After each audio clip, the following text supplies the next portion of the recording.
I met a traveler from an antique land, who said, "Two vast and trunkless legs of stone stand in the desert. Near them on the sand, half sunk, a shattered visage lies, whose frown and wrinkled lip and sneer of cold command tell that its sculptor well those passions read, which yet survive, stamped on these lifeless things, the hand that mocked them and the heart that fed.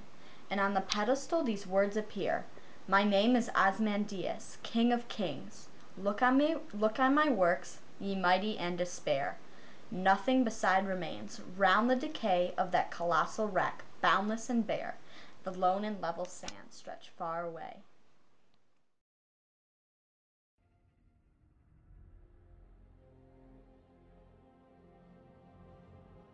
Our group had the poem Ozymandias by Percy Shelley.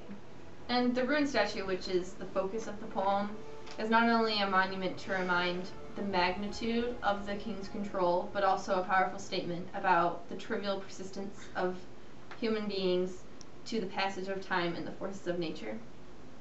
And the statue was originally created to glorify the king and his political tyranny.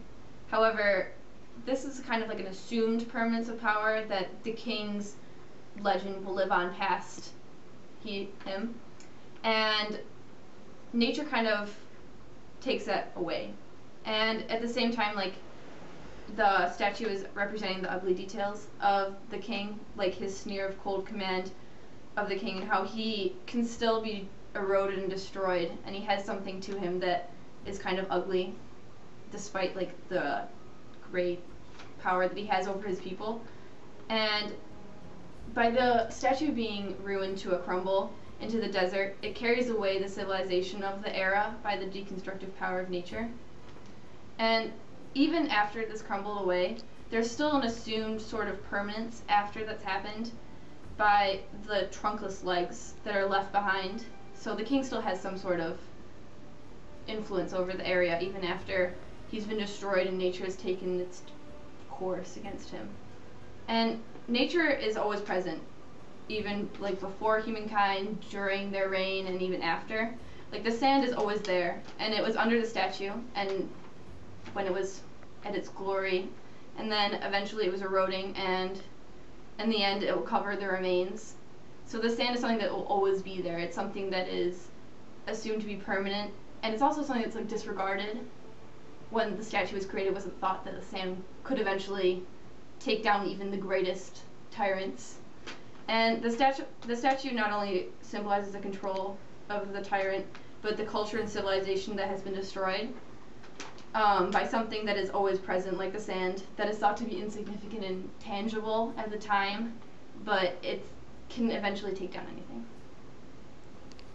Going along with what Holly is saying, how the sand is always there, when the statue gets eroded, it breaks down back into a sand-like substance, so it kind of becomes nature. It was made from nature, and it becomes just like nature, so mankind loses that again. I'm going to connect this to the book we just finished reading, Waterland, and how nature can always destroy what man makes.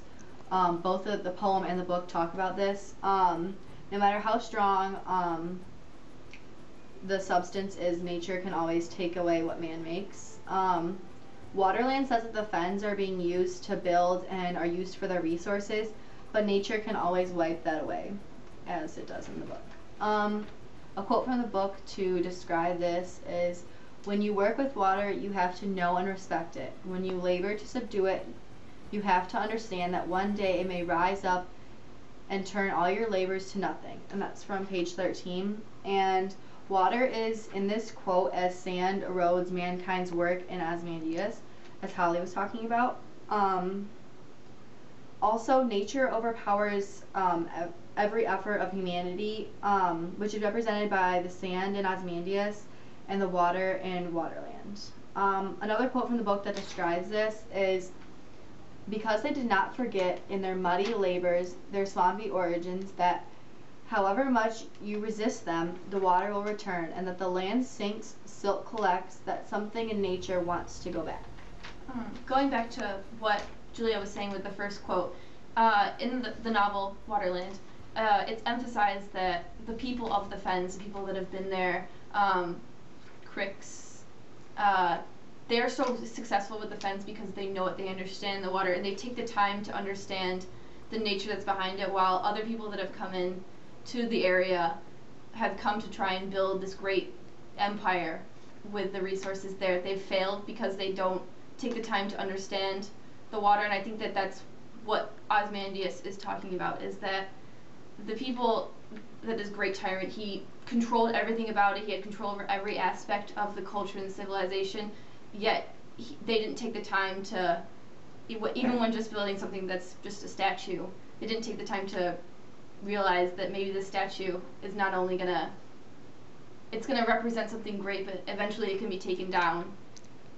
So that kind of connects, they're kind of like the people that have come into the fens that have not taken the time to understand the sand.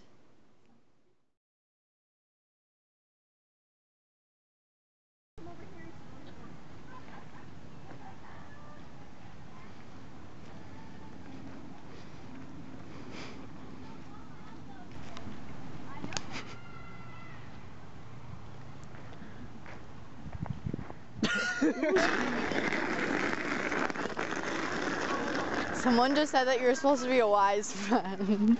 That little girl was like, no, he's a wise man.